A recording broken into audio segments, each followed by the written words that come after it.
Greetings, everybody. I hope you're doing great. If you want to learn English, you need to go on the plan that you set up for yourself. How do we go on in our training of English? We need to keep practicing. In this episode, I am going to walk you through some of the common phrasal verbs in English.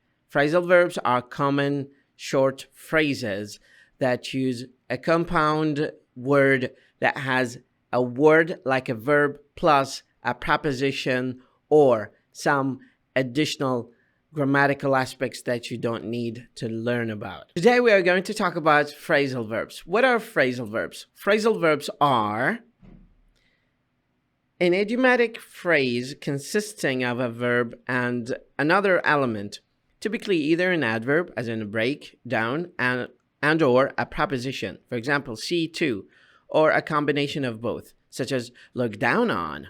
So in this episode, in this podcast, what we are going to do is just to cover up the majority of the most common phrasal verbs in English to help you understand, synthesize, reproduce them in your daily activity. The key is to use them. So if you use them, you will not lose them. First one I use is actually go on your process of language learning.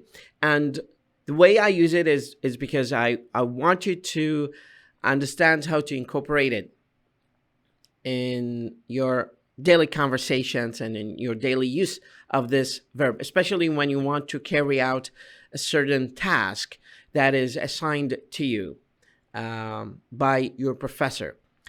Starting from the beginning of the day, you need to set up a plan. To set up a plan is to help your mind particularly focus on this plan and perform it or execute it.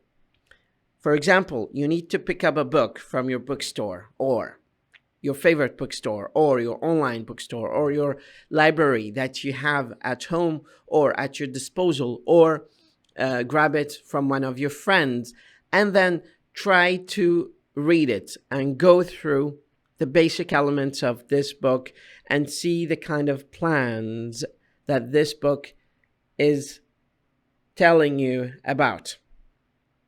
You need to go back and check your strategies and your plans and see which one worked the best with you when it comes to practicing and executing language in daily life. Once you come back to the one and you settle out, you need to go out and find sources that help you implement this plan to help you produce more language.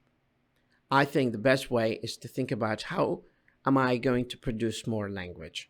Don't think about how much I will consume, but how much I produce. The brain has two components for language: the comprehension motor and the production motor.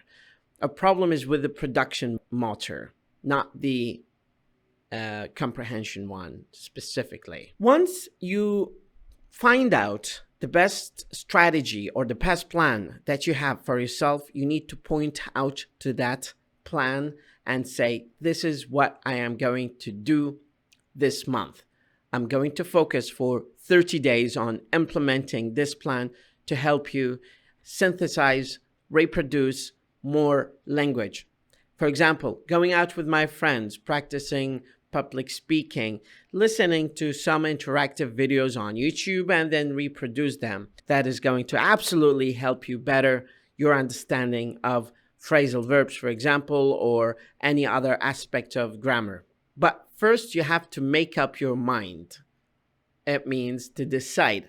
You have to make up your mind in order to take over the old plan that you had that didn't work out when it came to your learning of English. Once you settle on a plan, you have to get down to work.